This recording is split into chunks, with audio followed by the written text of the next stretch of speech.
The Era of Good Fascism by Victor Davis Hanson on American Greatness, December 22nd, 2019.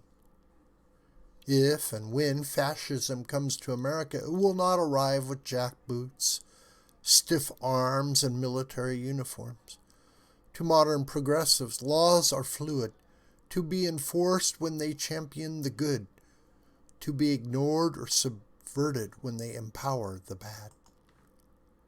Consider the recent statements and acts of iconic progressive celebrities. Jane Fonda is chronically furious. This time she directed her wrath at those who disagree about the urgency of ending the entire fossil fuel industry and ruining the current economy. Her idea is to put climate deniers on trial for incorrect speech. So much for the First Amendment. Now, because of the fossil fuel industry, it's too late for moderation, Fonda fumes.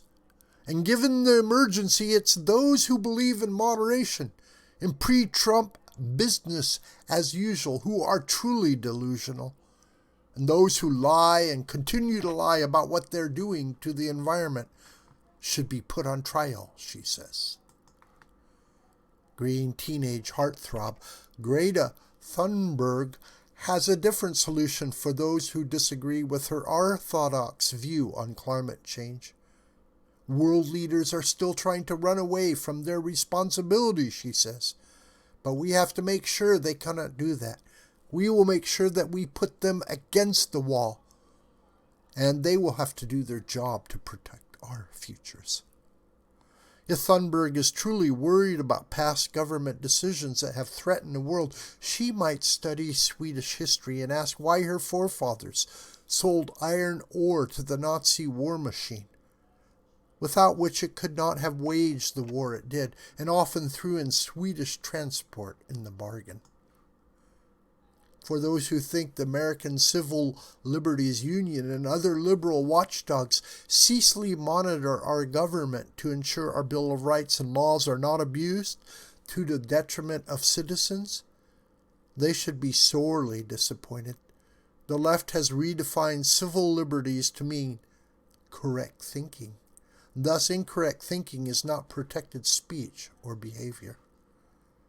It is now clear that the top hierarchy of the FBI under James Comey and Andrew McCabe used the powers of their agency to deceive a federal court with fraudulent evidence in order to surveil a U.S. citizen as part of a larger plan to subvert a political campaign and eventually a presidential transition. It is also likely that both James Clapper and John Brennan trafficked in a fake dossier, a product of opposition research designed to smear a political candidate in a presidential race. Both were also likely involved in the use of overseas informants to surveil Trump campaign aides. Few on the left feel that it was either morally or legally wrong for Hillary Clinton to hire a foreign national to spy on her opponent's campaign, much less for a foreign national, Christopher Steele, to interfere in a U.S. election. Laws are fluid, to be enforced when they champion the good, to be ignored or subverted when they empower the bad. That is why both Clapper and Brennan, who in the past alike have admitted to lying to Congress while under oath, were rewarded with paid analyst positions, respectively, with CNN and MSNBC. Brennan, Clapper, Comey, and McCabe are iconic figures to the left, who are willing to use any means necessary to stop the fiendish Trump.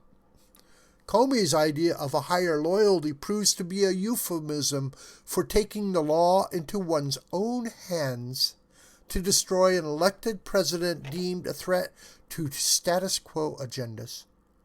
J. Edgar Hoover surely would have approved of Comey's gambit of privately misleading the president as to the status of an ongoing FBI investigation directed at him. recording in notes a one-sided version of such a confidential conversation, and then leaking such memos to the press to encourage a special counsel appointment to investigate a president.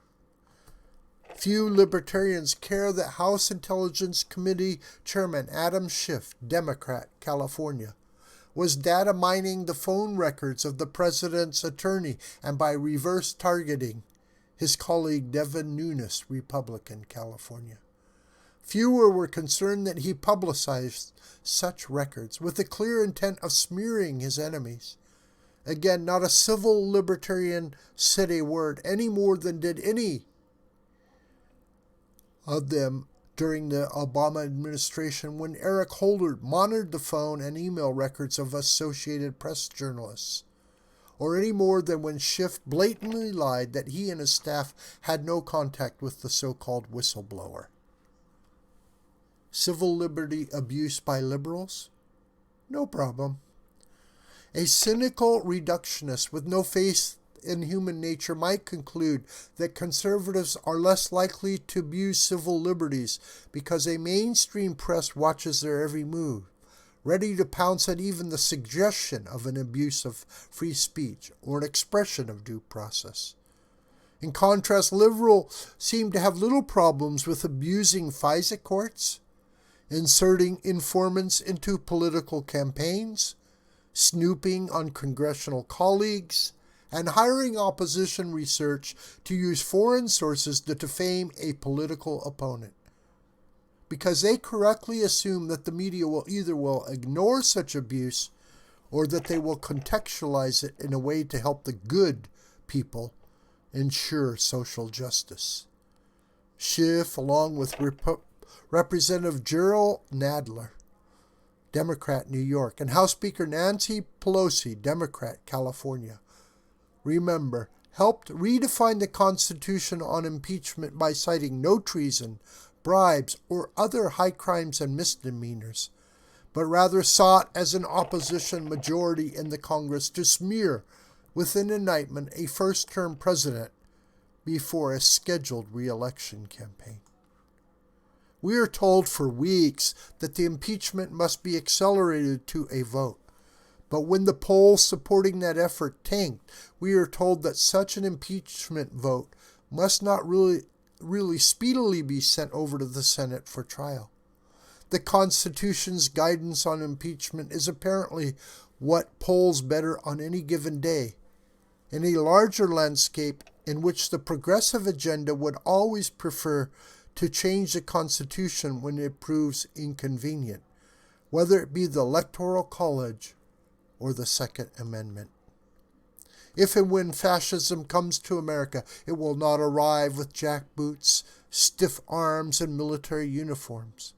The attempt to suppress political opposition in anti-constitutional fashion, to regiment the economy by denying constitutionally protected freedoms, and the efforts to change the Constitution to reflect political utility will come under the auspices of equality, fairness, saving the planet, and social justice as a way to combat climate change, racism, homophobia, and sexism. The old Confederate idea of state nullification of federal law, the great bane of a century of civil rights movements, is now a progressive trademark. Over 550 sanctuary jurisdictions have announced that federal immigration law simply does not apply in full within their confines, because there were no federal consequences when states simply ignored federal immigration legislation.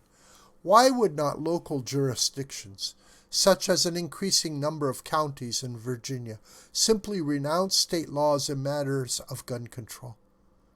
The university is usually the canary in the mine of bad ideas and worse customs, and their fascistic view of the future has already arrived. Incoming students on many campuses are asked to select the proper racial background of their future roommates. If students can practice such racial segregation, will they soon be free to state which particular ethnic or racial background they do not prefer to associate with? Is there really a difference between preferring a particularly correct racial roommate and not preferring a particularly incorrect racial roommate? Safe space is now the politically correct word for racial segregation. The First Amendment is already curtailed on campus by hate speech codes. If a student is accused of sexual harassment or assault, he will quickly learn that the Fifth, Sixth, and Seventh Amendments do not really apply to the accused at most colleges. Try giving a lecture in opposition to radical climate change theory, late-term abortion, or affirmative action on a college campus, or wearing a MAGA hat in the campus free speech zone. The point is not that vigilante students would disrupt the lecture or attack the wearer, but that the college administration would contextualize the violence as understandable, if not justified, given the stress, discomfort, and hurt feelings that such free expression is believed to cause the good students.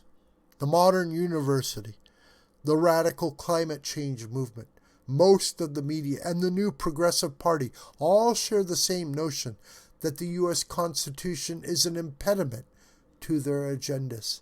If it can't easily be changed, then at least it can be ignored when more power is needed to do more of the right things. This video is a production of the School of the White Crane. Hi, my name is John. Please subscribe to this YouTube channel, and please share this video with family and friends and on social media. May God richly bless you, my beloved.